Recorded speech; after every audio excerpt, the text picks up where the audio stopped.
Podcast is now starting. All attendees are in listen-only mode. Hey everybody, welcome. Happy New Year. This is Sandy Reese. It is January 3rd and it is Project SmartSprout time.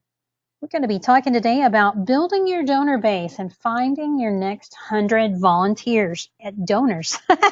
They might also be volunteers, but your next 100 donors. All right, so hopefully you've grabbed the handouts. Let me see real quick who's here. Let's do a quick tech check and just make sure that you're able to hear and you can see the slides. If you would type in the Q&A box and let me know, that'd be fantastico. Just let me know all is well where you are. And I would love for you to participate with me today. If you have questions as we go, please type those in the Q&A. If you've got comments or you just want to draw me a little happy face or something, that is all good. Please feel free to do that. That is your job. Your job is to turn off your distractions, close Facebook, turn your email off, grab a pen and paper, and get ready to take some notes. I have some great ideas for you today of proven methods to build your donor base without spending money. How about that? I should probably call that Find Your Next 100 Donors for Free. Probably should change the name to that.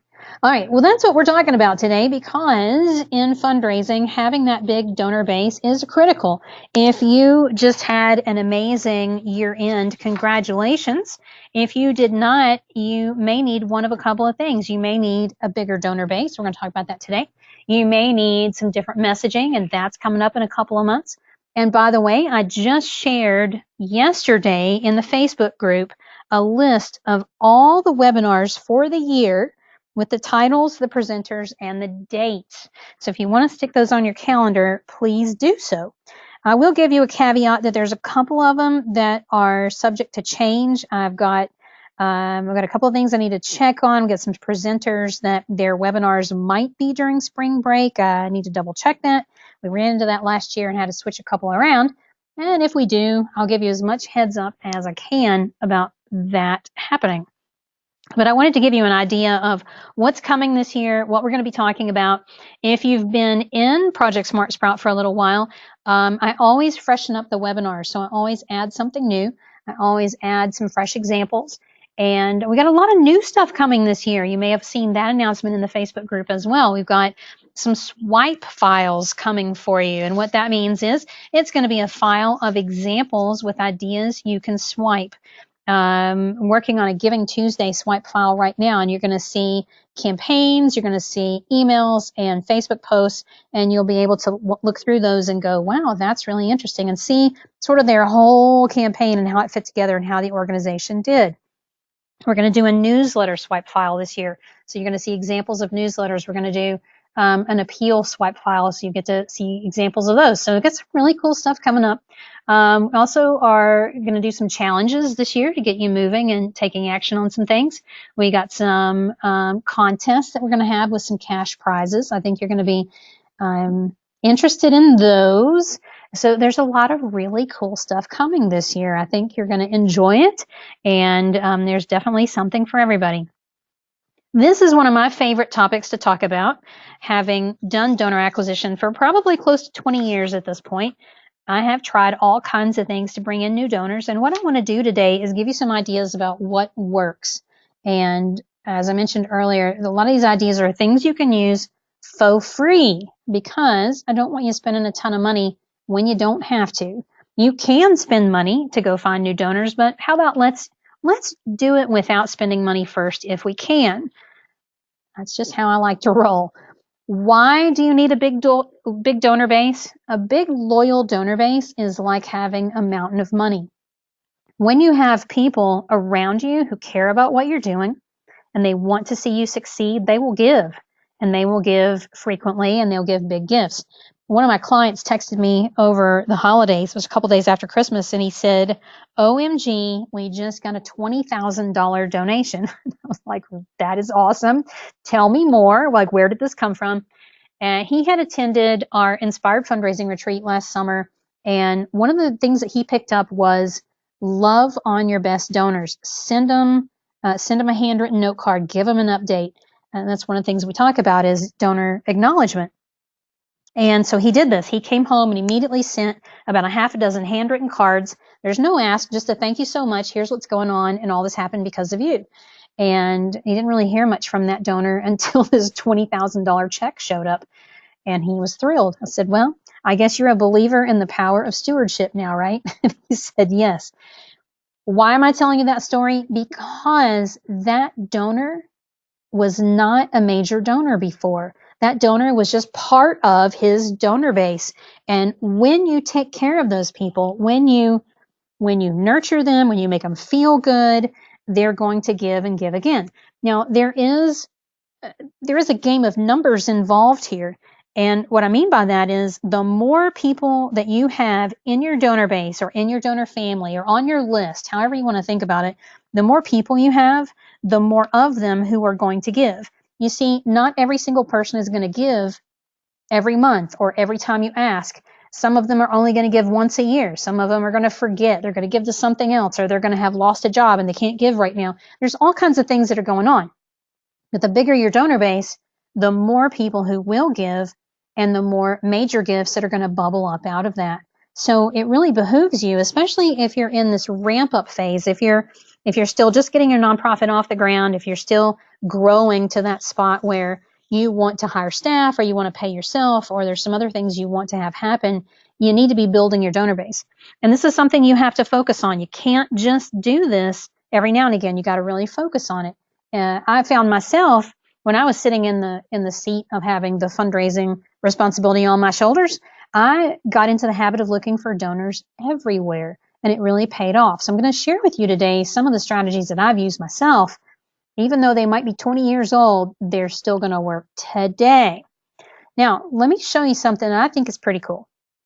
And this is another reason why we want to really pay attention to donors. So this is the Giving USA infographic. I literally Googled Giving USA 2018, and this is what popped up. If you're not familiar with this, Giving USA is a study that's done every year. And you see the logos at the bottom, the Giving Institute and the Indiana University of Philanthropy. It's the School of Philanthropy at Indiana University. Sorry, let me get that right. Okay, here's the bottom line. They look at all the money that's given in the United States every year, where it comes from and where it goes. What's interesting about this is most people, when they first get started with their organization, they think about what they've seen other organizations do as far as fundraising. So immediately they go, well, we need to get grants. If you've been around for a while, you know that we don't recommend grants right off the bat. Grants are hard to get when your organization is less than 3 years old because foundations want to see a little track record.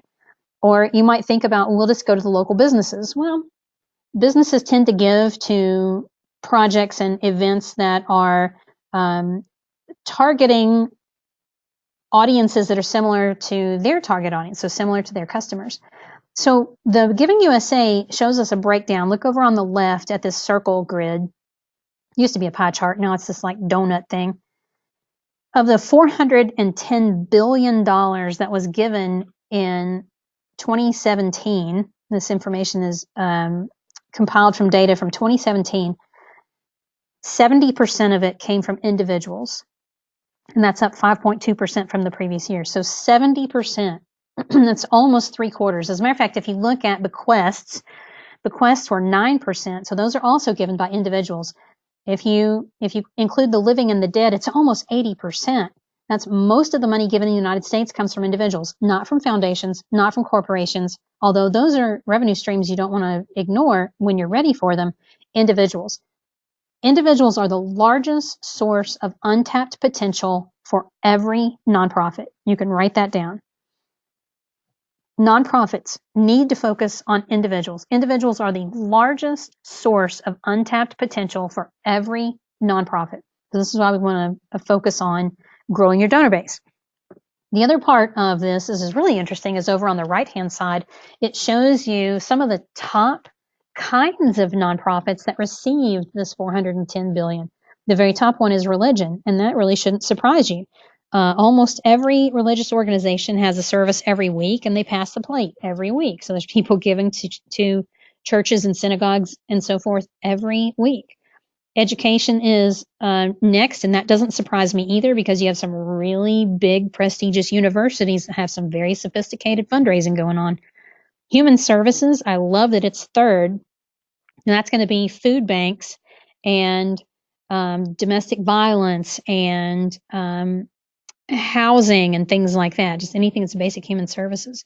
Foundations, health, public society benefit, arts and culture, international affairs, environment, animals, and so forth, all the way down the line. So, if you want to see more, you can literally Google Giving USA 2018, and you'll find all of the links to, or you can go to givingusa.org. I see that over on the left, and you can find the reports that show all this data. But what I want you to get from this is that individuals give a lot of money. And if you don't build your donor base, you are missing out on opportunities to get donations from a lot of individuals.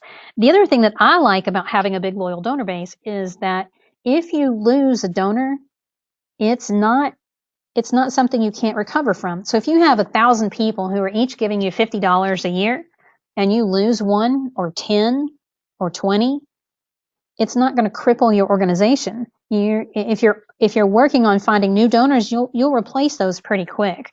If you are living on grants, you have 2 or 3 grants that fund your entire organization, and you lose one of those, you just lost maybe 30%, maybe 50% of your funding. That can cause you to shut things down. That can cause you to have to lay people off or cancel programs or shut your doors, and we don't want that for you. So to me, having that big loyal donor base, that creates the stability you need moving forward. All right, so hopefully you got that. I want to show you something really nerdy. This is really nerdy fundraising 101. It's called the donor pyramid. By the way, I put both the Giving USA and the donor pyramid in your handouts. So if you don't have the handouts open, you can grab those. You can actually download them from your GoToWebinar dashboard. But I wanted you to have some of these things so you can make some notes on these pages or at least see what I'm talking about. So there's that donor pyramid. So let's talk about this nerdy donor pyramid. Here's why I want you to see this. This is a model for how donors come into your organization and how they grow and let's call it escalate.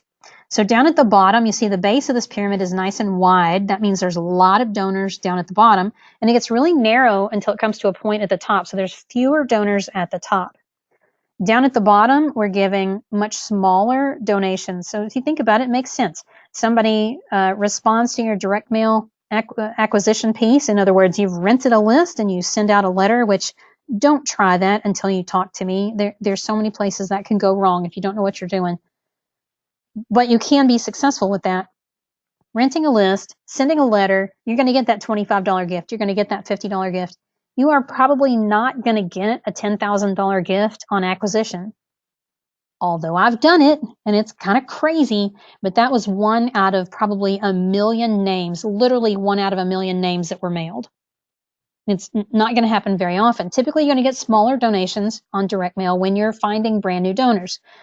What happens then is people come into your organization through an event or a direct mail piece, and that's probably their first donation. It might also be through Facebook or through some other social media. That might be how they give their first gift. And from there, if you do a good job, you can renew them. So they move up a level in your donor pyramid. They'll renew themselves, or maybe they'll join a monthly giving club.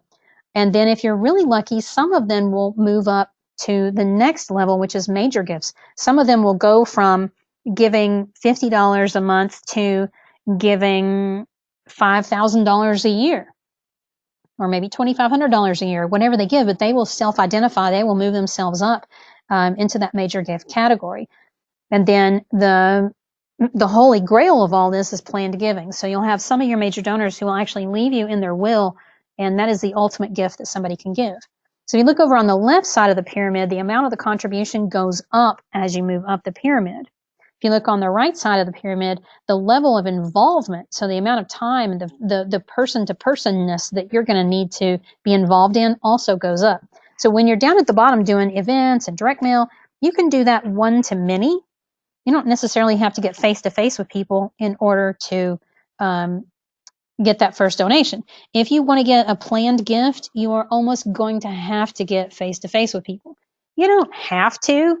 If people already love your organization, there's a way for them to give without you getting face-to-face, but most of the time, major gifts and planned gifts require you sitting down and getting eyeball to eyeball with somebody. All right, so I know this is really techie stuff, and hopefully this helps. What I want you to get out of this is a couple of things. If you're not focused on building your donor base, if you're not focused on bringing people into this bottom, your pyramid is going to look different because it's going to be much narrower, which means you have fewer people who are going to be interested in renewing. You have fewer people to join your monthly giving program. You have way fewer people to become a major donor. So the more people that you recruit, the more new donors you bring in, the more possibility you have for monthly donors, for major donors, for planned donors, for everything else. So it seems like just from the law of percentages that you'll want to build your donor base just because all this other stuff is going to bubble up out of it. See how that works? All right, then let's get into it. Let's talk about how do we find the right people? Who are the right people? That's what we're going to talk about next. Now, a couple of things I want you to get here. Not everybody in the world gives to charity, and not everybody is going to give to your organization. More about that in a minute. What we need to do is get really, really clear about the right people for your organization.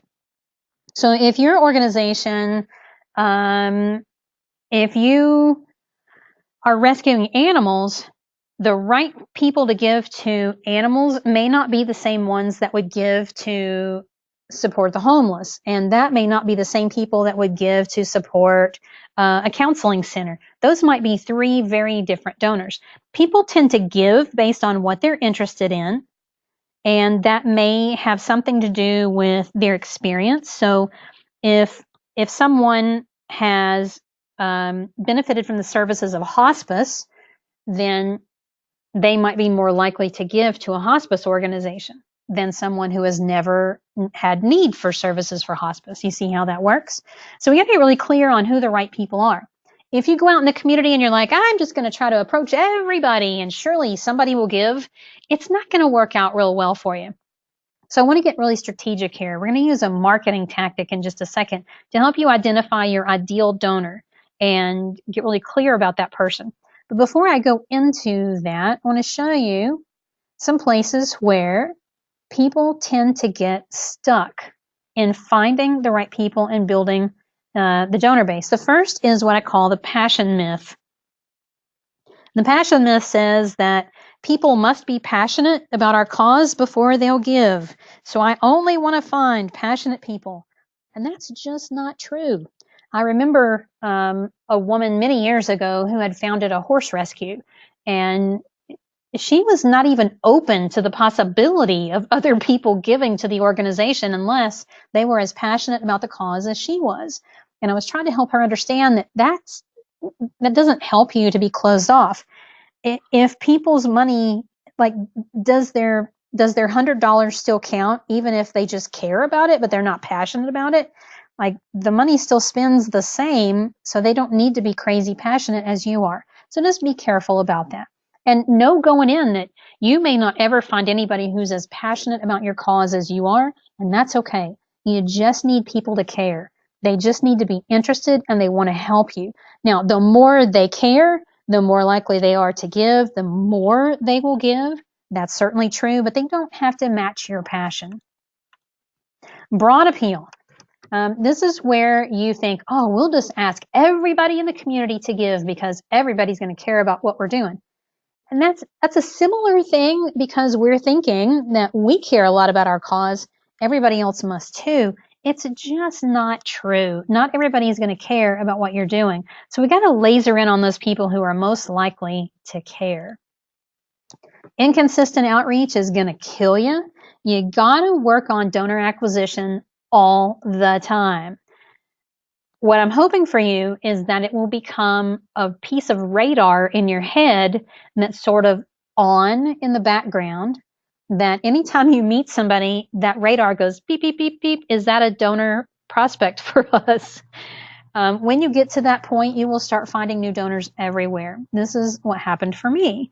And it's still sort of a thing that lurks in the back of my mind all the time as I'm working with organizations, especially for my clients. I'm always thinking, okay, if they have an opportunity to go to a mission fair this weekend, is that a place where they could find new donors in addition to new volunteers? Maybe. So we want to think about outreach all the time. Okay. One of the tools that I want to teach you that I think is going to be super helpful is something called an ideal donor profile. It's a marketing tactic that will help you get really clear about who you're looking for, and it will keep you from engaging in the broad appeal. It will help you. It'll help you plan so that you're not doing that inconsistent outreach. And this works. This really works. I remember the first time I heard about ideal donor profile, I was working at the food bank, and I was at a food bank conference in Chicago. I used to get to go to Chicago every summer, which was a big deal for a girl from Tennessee, and it was such fun. There was a consultant there who did direct mail. They provided direct mail services for a lot of food banks, and they said, look, we've done the research. We know who your ideal donor is. And I'm like, great, they're going to tell me. I don't even have to figure this out. So I grabbed my pen, and they said, you're looking for female, 55 plus, they're educated, they're involved in the community, they're attending religious services someplace, and then there were like 2 or 3 other things that they shared, and I went, this was so unscientific, it's not even funny, but it worked, and it'll work for you too. So I thought about the donors that I knew something about. I thought about our 2 big donors. One was a widow, and the other was a husband-wife couple, and they fit that to the information that I had about them, and I didn't know them well, they fit that profile. And then I thought, well, that's interesting. And then I thought about some other donors, and like people who were just giving $100 here and there, and a couple of our monthly givers. Again, this was not scientific. Then I just thought about the people that came to mind and thought, do they match that profile? And the answer was yes, they did. And I thought, isn't that interesting? So when you figure this out, then the big question becomes, where can you find these people easily and in large numbers? So what I did with that, I said, wow, where can I find women who are 55 plus, who are attending religious services regularly, they're engaged, they're involved in the community, et cetera, et cetera. And I thought, a lot of churches have women's groups and they tend to meet. I wonder if I could go speak to some of them. So I did. I asked around and rounded up 2 or 3 speaking gigs. Now, I put together a really good presentation, and that's one of the webinars that we cover in Project SmartSprout, because if you don't have a really good talk, if you don't have a good presentation, this doesn't work. But if your presentation is engaging and it's good and people are leaning forward in their seat and they're interested in what you're saying, this will work. I put together my good talk. I went out to a couple of these groups. I'll never forget this first one that I did. It was at a Methodist church in the part of town where all the rich people live. You know what I'm talking about? Everybody has one of those. So it was First Methodist in Sequoia Hills in Knoxville, Tennessee. And there were probably 40 ladies in that room. So I did my presentation. I was passing around a sheet of paper, asking for people's name and email. So email was just getting started back then. And asked them if they wanted to hear more about the organization, just sign up. And I'd make sure that they got all the latest news. See, I asked them to join the newsletter list, but I didn't ask them to join the newsletter list. You got to be careful about stuff like that. And I'll teach you all of that in the Create Your Power Talk webinar. So I went out, I talked, I left there with a full list. Like, I think everybody signed up, name and email. People were handing me checks and money right and left before I left. I had 2 or 3 invitations to go speak other places. And a couple of days later, I got a check from that women's group from their treasury. That, to me, was a home run. I didn't go in there thinking that I would get all those donations immediately. And it was a few $100s, which that was nothing to sneeze at. I'm not going to turn down a few $100s, but it wasn't why I went in there. I really went in there. I went in there thinking that I was going to get the names and email addresses, and I did. So I got a ton of them, and I followed up with them immediately. I immediately put them into my system and sent them an email and said, thank you so much. It was great to talk to your organization. Hey, and by the way, if you want to get more involved, here are a couple of volunteer opportunities that are coming up quick. So I got them involved immediately, which Write that down. That's a ninja tip. Get people involved as soon as possible. So when you have somebody brand new to your organization and they're excited and they want to get involved, plug them in ASAP because you want to take advantage while they're excited. All right, let's walk through this and see if we can figure it out for your organization. We're going to look at ideal donor profile, and in the handouts you have, on page 5 there's a cool, you can fill that out to kind of keep up with how many donors you have, kind of what the state of the union is about your donor base. It's a good idea, especially right now while we're at the beginning of January, for you to write down how many donors you have and how many names are on your list. And then as you work on this year, you're going to add more names. And then this time next year, you can go and look at the number again, and you'll see how much you've grown in 1 year. And that's a really encouraging thing, to just see how many new donors you have, how many new names are on your list, and so forth. Okay, this is, looks like page 6. Yep, page 6, ideal donor profile worksheet. So here's what we're going to do. We're going to take this very unscientific approach, and it'll work. I want you to think about the donors that pop to mind that give to your organization.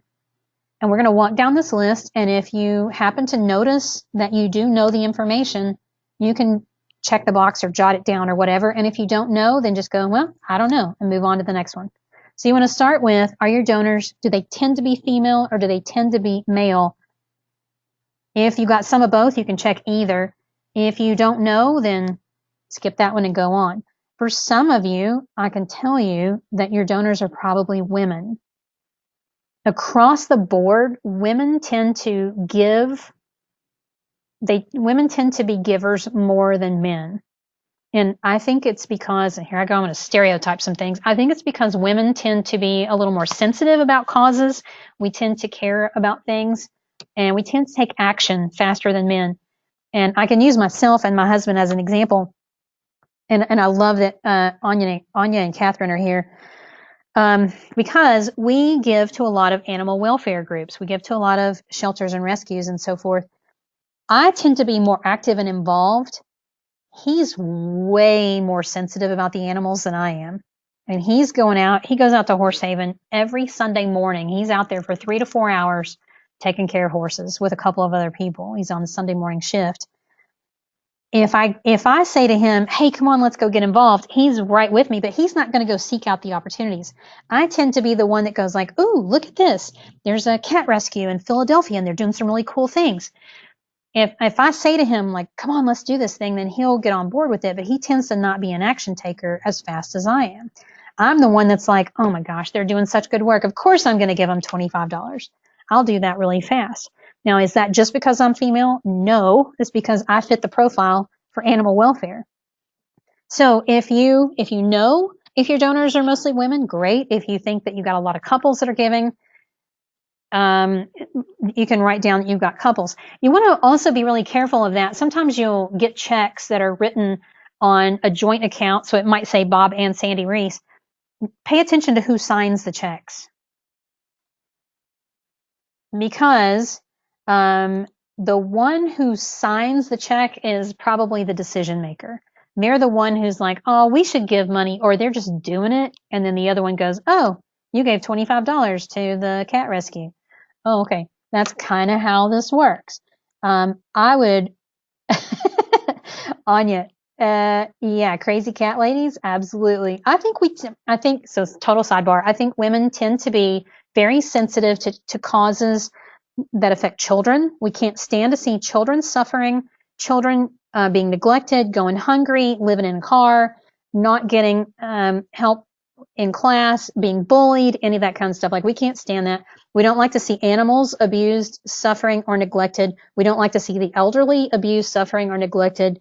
We don't like to see anybody who's living in their car, living on the street, can't stand homeless. Like, I think women tend to be a little more sensitive to that kind of stuff. And just across the board, statistically, we know that women give more. As you start to pay attention to your donor base, I want you to be very curious. And so if you're using Little Green Light or Bloomerang or something, I want you to be very curious with it and notice when you're doing data entry, when donations come in, I know that some of you may go, oh, I don't want to have to enter those checks. No, this is an educational opportunity for you. I love entering checks into the database. I love doing it. I'll do it all day long because I learn so much. So I might notice that the check comes in, it's got both names on it, she signed the check. It's like, well, that is interesting. So then I might go back and look in their record and see, was she the donor the last time they gave? How about the time before that? How about the time before that? And what I'm going to see really fast is she the one making the decision, writing the check, or are they sharing that? And that tells me something either way, right? You might see, for people who are sending in checks, I used to see this a lot, checks that were written on a household account. Like it would literally say on the check, household account, or it would say trust or something like that. That tells me there's more money there. There's just all kinds of little things. For people who are giving online, you don't necessarily get that. Sometimes you can learn things from people who give online. If they give on Facebook, you can go look them up on Facebook and find out things about them based on what they're sharing on Facebook. Facebook is amazing for learning more about your donors. And I encourage you to be very curious. Be very curious about all of this, because the more you dig, the more you're going to learn, the more you're going to go, huh, look at that. And you may see things that are not on this profile. So what I've got here are things like sex, age. Do you happen to know what age your donors are? If you don't know, that's okay. You can guess, or you can just go, well, I know they're not in their 20s, but beyond that, I don't really know. They seem to be in their 30s, 40s, 50s, but I don't really know. I'm not a good judge of how old some people are. That's fine. Don't worry about it. If you know what their educational level is, that can be really interesting. If you don't, what you might do on yours is make a note for, if you know if people tend to be white collar or blue collar. Do they tend to be entrepreneurs? Are they small business owners? Are they in sales? If you can, even those kind of generalizations can be really interesting. And you see there's a line for occupation. And by the way, you can change this up. If you'd rather have a series of checkboxes for occupation, make this work for you. Any of these pieces of information can be super interesting and very helpful. So back to the educational level, if you know that most of your donors are graduates of the University of Tennessee, how can you use that? Well, you're probably going to want to make sure that you pay attention to when UT alumni events are held, so that you're not holding an event that conflicts with that. You may want to try to do a tailgate party at one of the football games, because people might be really interested in that. So you can use those kind of pieces of information to your advantage. If you know that your donors are a particular faith or religious affiliation, that can be really helpful. I used to be really involved with our local Habitat for Humanity, and we used to think that we were reaching all of the individual denominations in our community, until we really sat down one day, went around the boardroom and said, where do you go to church? And like almost everybody went to a Methodist church. And we said, well, okay, that's interesting. Why aren't the Methodist churches doing a faith build? And that's one of those where all the Methodist churches in a county get together and they build a house. It wasn't happening. And we said, okay, we're missing an opportunity here. If all of us attend one of the churches, the Methodist churches in town, we need to get this organized. So we were totally missing an opportunity there. See how this works? It's kind of crazy stuff, yes? If you find out that a lot of your donors are members of a particular civic club, they're all Rotarians, you can use that to your advantage. If you can find out what their hobbies are, do a lot of them attend collegiate sports or professional sports in your area? You can use that to your advantage. Maybe they have favorite radio stations or shows. That can be super helpful. When I was at the food bank and we found out that we had these women, 55 plus, they were educated, blah, blah, blah, blah, blah, I said, I wonder if they're listening to NPR. Because we had one radio station in town, it was out of the University of Tennessee, actually, and that was the NPR station. And so we did a test. We actually contacted the radio station. They agreed to partner with us, and we did a little test of promoting something real specific on that radio station. And guess what? People engaged with us, and they told us that they had heard about it on that radio station. So that hunch was correct. There was also a morning radio station in Knoxville. It's called the Halloran Hilton Hill Show. Yeah, Triple H. And it was talk radio, and everybody listened to Halloran in the morning. And so we were like, well, our people are probably listening to Halloran, and if we want to find more like them, then we need to be on Halloran. And so we developed a really good relationship with Halloran and his producer, and sure enough, our executive director was on the radio with him a lot, and that helped us not only reach our current donors, but we got a lot of new ones as well. So I know some of this is like, really? How would you use somebody's favorite TV station or favorite channel or shows? You can use that. You can build a partnership with that local TV station and maybe have a PSA that runs during that certain show that people really like. If you can find out stores they like to shop in or geographic location, what they value, other defining characteristics, any of this can help you go find people out in the community. And that's a way to be real strategic. So you're not just out willy-nilly, oh yeah, we're going to find new donors. No, you can go be really strategic about this, which saves you a ton of time and will build your donor base faster. So I'd recommend that you spend some time with this ideal donor profile worksheet and see what you can come up with that you know about the people who are giving to your organization now. And even if you go, well, I don't really know our donors, you know something about them, or you can maybe go find them on Facebook, or use what you know. Use what you can get your hands on. It'll be fine. Trust me, this does not have to be amazingly scientific. People a lot of times will ask me, well, can you do a survey to your donors to ask them some of these questions? And the answer is yes, you certainly can. You could even do a poll or a survey on your Facebook page and say, what's your favorite TV show? That's a really fun kind of question that people are going to be more likely to engage in because everybody wants to tell you what their favorite TV show is. You'll find that some people are watching series on Netflix and other people are watching ABC and other people are watching ESPN or whatever they do. But that can be very helpful information. So you can ask that on Facebook, do a quick poll. Doesn't have to be scientific, but if it gives you enough information that you can see a trend, then you can go, that is fascinating. That's what we're looking for here. Really, the bottom line about looking for ideal donors is you're looking for likes. What do they like? Favorite TV shows, favorite restaurants, radio stations, what kind of car they drive, all that kind of stuff. What do they like? What do they value? What's important to them? Do they value safety? Do they experience heartbreak when they see anyone suffering? Do they value family, children, respect? What's important to them? And then what are they interested in? What are their interests? What are their hobbies? Where do they spend their time and money? And that will give you all kind of clues. So when you start looking for new donors using this lens, you will see all kinds of things that can be incredibly helpful and fascinating as you're building your donor base. So after I figured out, I'll tell you the rest of the story about the food bank. After I figured out that church groups, like church women's groups, were great, boy, I started just getting to every women's group that I could. And then what happened was I started getting invited to come speak to Wednesday night groups. So it wasn't just women, it was women and men. That was fine. That was totally fine. And then before I knew it, I was being invited to speak to Sunday morning groups at churches. So I figured out that churches were a great opportunity for me to talk about the food bank and people going hungry. That was a cause that a lot of people could get behind. It was a pretty widespread cause, and a lot of churches really cared about that. Plus, I had a great talk. I knew how to keep my audience entertained and engaged, and people liked that.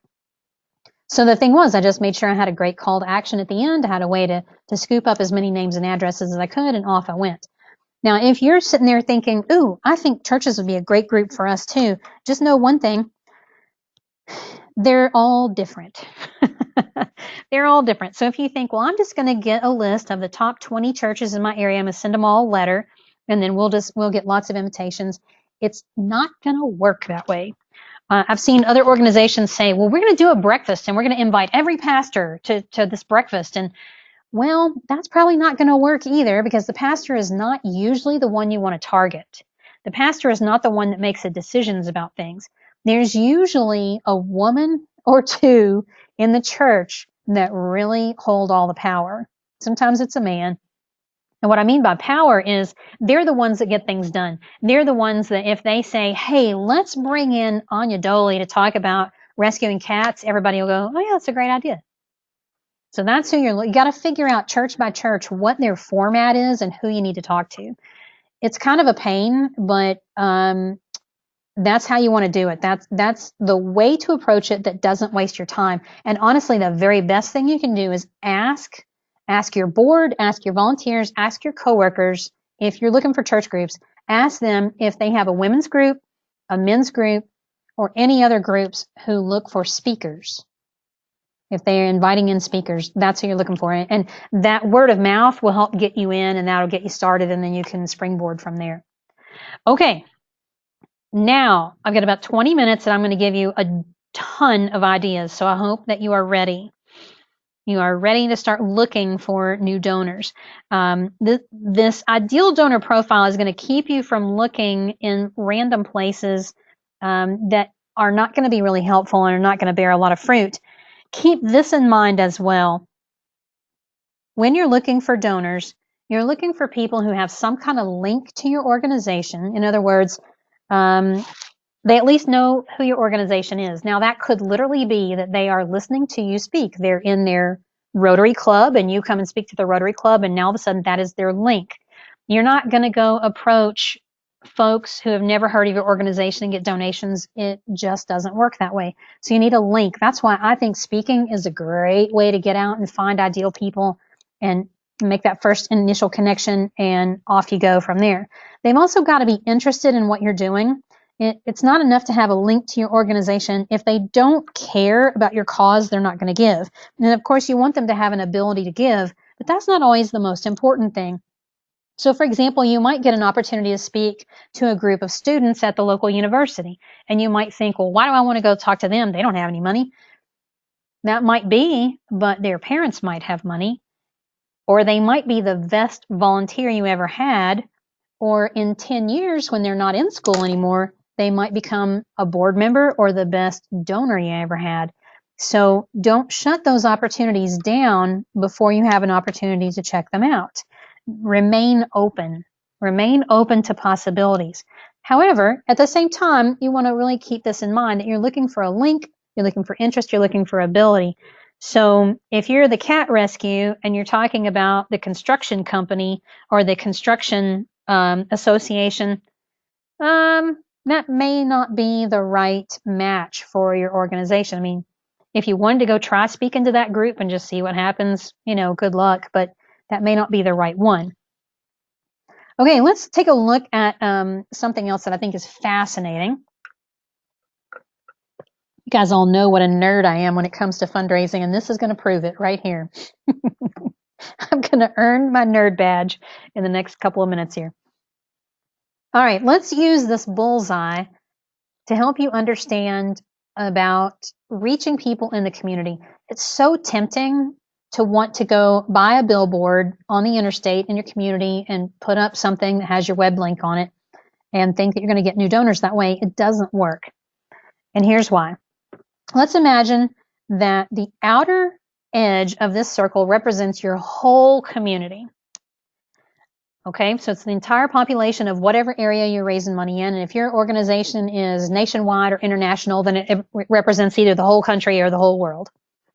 Within that community, within that target population, there are people who do not give to charity. So we gotta ignore them because that's going to be a total waste of time. So let's imagine in this outer band that's shaded blue represents people who don't give.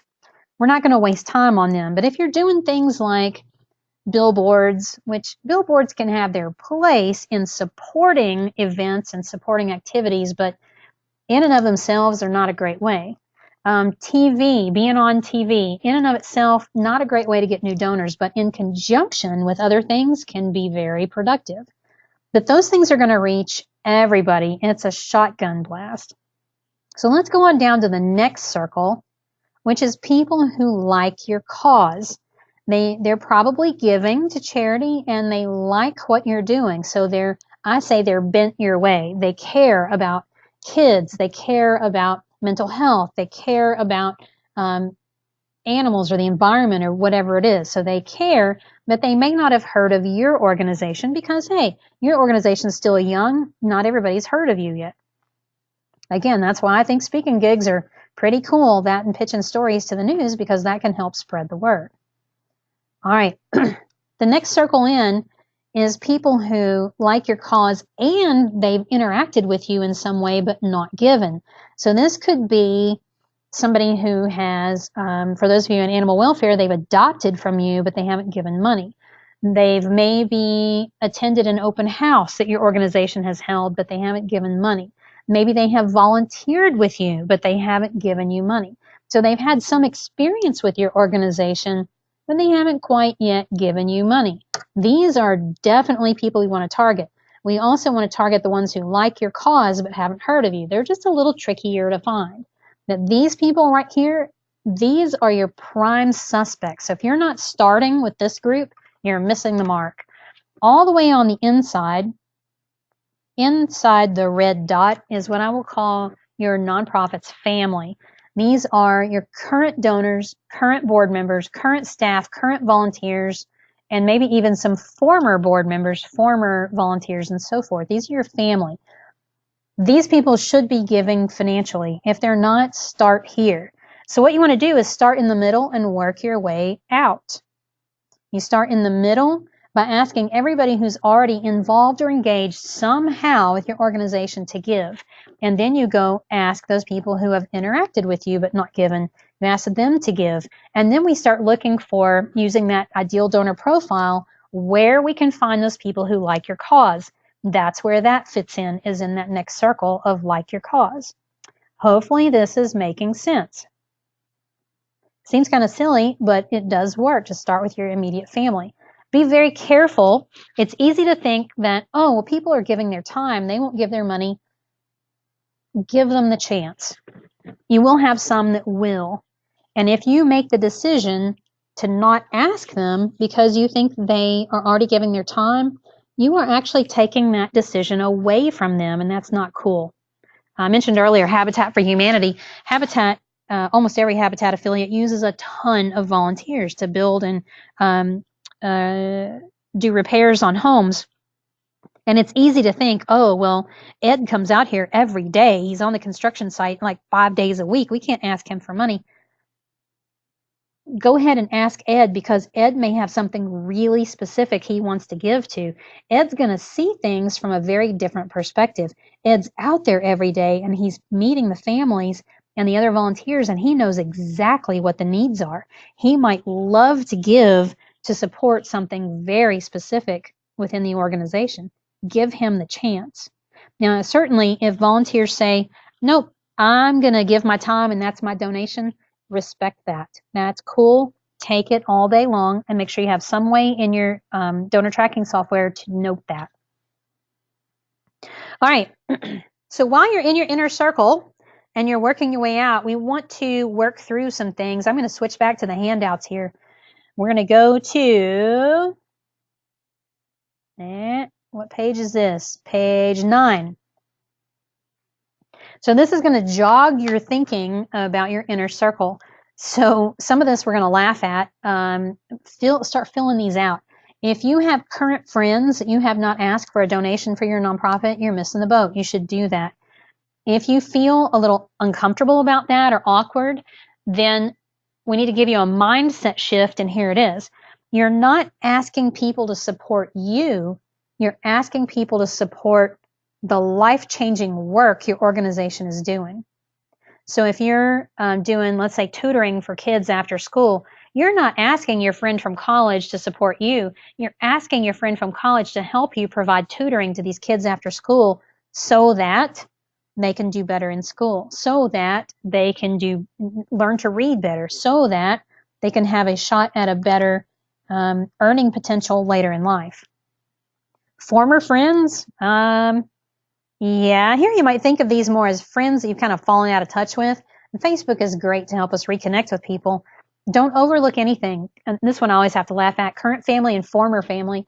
One of our grant writers here, some of you have probably seen Susan Caldwell on the site. Susan has a couple of ex-husbands, and one of them well, both of them she has a great relationship with, but one of them will come to her house and fix things when she needs things fixed. And she could totally ask that ex-husband to make a donation to a cause she cares about. She could totally do that. Current and former staff, current and former board members, current and former volunteers, program-related contacts, supporters, people who support your organization in other ways other than giving. Current donors. You can ask current donors for referrals to their friends. You can ask them to forward an appeal, forward a newsletter, tag a friend on Facebook. Birds of a feather flock together. So people who are already giving to you probably have other friends who fit your ideal donor profile. So ask them to reach out to their friends.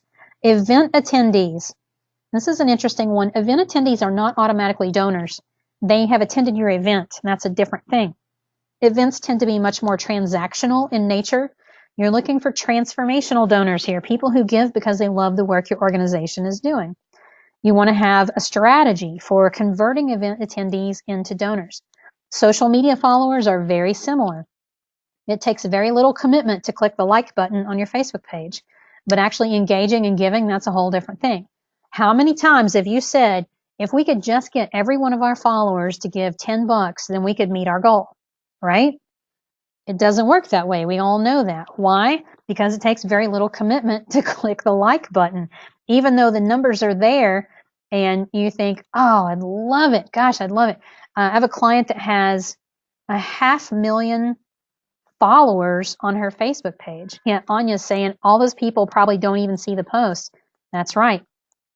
That's right. I will tell you that, so this client has 500,000, she literally has 500,000 followers on Facebook. And she said to me a couple of years ago, she goes, yeah, I only get about 60 or 70,000 people to actually see my post. And I laughed. I'm like, I'm really not sorry for you. I mean, hate that, but damn, you still get 70,000 people to see the post. So the thing is, the more you can be authentic and real and connect with people on Facebook, the more likely they're going to be to click the donate button. And there's all kinds of tactics for expanding your reach on Facebook, including using Facebook Live, including interacting with people so that every single person who clicks on your post and says anything, doesn't matter what they say, respond to them with something, with a thanks or with a smiley face or something, interact with them. I don't want to get too far on that, but the point is, look around at people who are already in your inner circle and make sure that you have given everybody the opportunity to give. From there, we want to do something that I call turning over rocks. Here's where you want to start looking for things like people on your mailing list who haven't yet given. They're on your email list, or there's somebody that you could mail to and they just haven't given yet. Those are people that you still could convert into donors. You might want to think about where you got their name, and so what their connection is. And so if you've grabbed a list, let's say from a membership of a club, like a country club or a junior league or something like that, you grab the membership list and you just put them on your list. First of all, that's not a great idea. 40 or 50 years ago, you could get away with that. In the year 2019, not a great idea, because you want permission. It needs to be a permission-based activity when you put people on your mailing list. Never just add somebody. But you can have a specific strategy for going through. And if you do have some people who have opted into your list but never given, then there may be something real specific that you want to send them to invite them to give. And then you can read down this list of ideas like vendors. This is one that so many people overlook. Vendors. I have had such good luck over the years with clients asking everybody from their pest control service to give. I actually have had pest control donated to organizations because of a single ask. The vending machine people, your Coca-Cola, Pepsi, the pest control, or not pest control, waste management, the people who come and empty your trash. You'd be amazed at who will say yes and give if you just ask. So if you haven't already gone through your vendor list to see who you're spending money with, I recommend you do that, because those are definitely people that you should be reaching out to see if they want to get involved in your organization. Because there's probably something there. I remember, another food bank story. I was working at the food bank and doing this activity, like who are we spending the most money with? Well, the vendor that we spent the most money with every month was the utilities board. It was KUB, Knoxville Utility Board. And we were spending about $1,800 a month on lights and, electricity and all that kind of stuff. It was crazy. So I go to KUB. Can you give us a donation? And they gave us a smallish donation. It was like $5,000 compared to what they were giving other organizations. This was a small donation. And they gave it to one of our events, and that was great. We nurtured the relationship, but I nurtured the relationship and I went back and I was looking for how else we could get involved. How else could we partner? And so we hit up on this idea of doing a stuffer in the bills. Now, I know not every organization does this, not every utility board, and I don't even know if KUB still does this, but they did at the time. So we had this envelope, this self-mailer envelope printed that had a little bit of our story and the mission statement and an ask, and they put it in with their utility bills for the month of November that year. And oh my gosh, you guys, that was huge because that went out to hundreds of thousands of people in the Knoxville area. And we got tons of new donors from that. It worked really, really well for us. So think about that. If there's a vendor or your utility board or somebody you can try that with, go for it. Let's see who else. I'm going to skip through some of these LinkedIn connections, people you go to church with, people you sit on committees with, people in your fill in the blank group. So if you have a yoga class, a hiking group, anything like that, make sure you're asking those people to give to support your organization. And then here on the last page, on page 11, renewing lapsed donors. So if you have people who have given at some point in the past but not recently, you definitely want to try to renew those. I think speaking gigs are a great opportunity, and that's why we do a whole webinar just on putting your power talk together. I think that's coming up in the summer, which, by the way, if you didn't see, I did put in the Facebook group yesterday a list of all the webinars and the dates, so you can get those on your calendar for the year. Promotions with businesses with similar target audiences, and mentioned one of those already. Mission fairs, radiothons, story in the news can produce donors. The story in the news is going to be better if that story happens at the same time that you've just sent out an appeal, because it'll be more like a 1-2 punch, and that'll work really well for you. So pitching a story to the news can be a really good idea, but you got to do it right. You got to time it right. Here's the bottom line on your inner circle. Always look for connections. Actually, this is not just your inner circle, but moving on out to the outward circles. What's the connection? Who can make the introduction? Who can get you in front of the people you want to get in front of? That's where the magic happens. And if you have that little donor acquisition radar in the back of your head and it's always on, then anytime you meet somebody new, or anytime you go into a new business, or anytime that there's an opportunity that arises, you can go, ooh, I wonder if there's a way to get new donors out of this. That curiosity will serve you so well. So cultivate that and always be looking for new donors.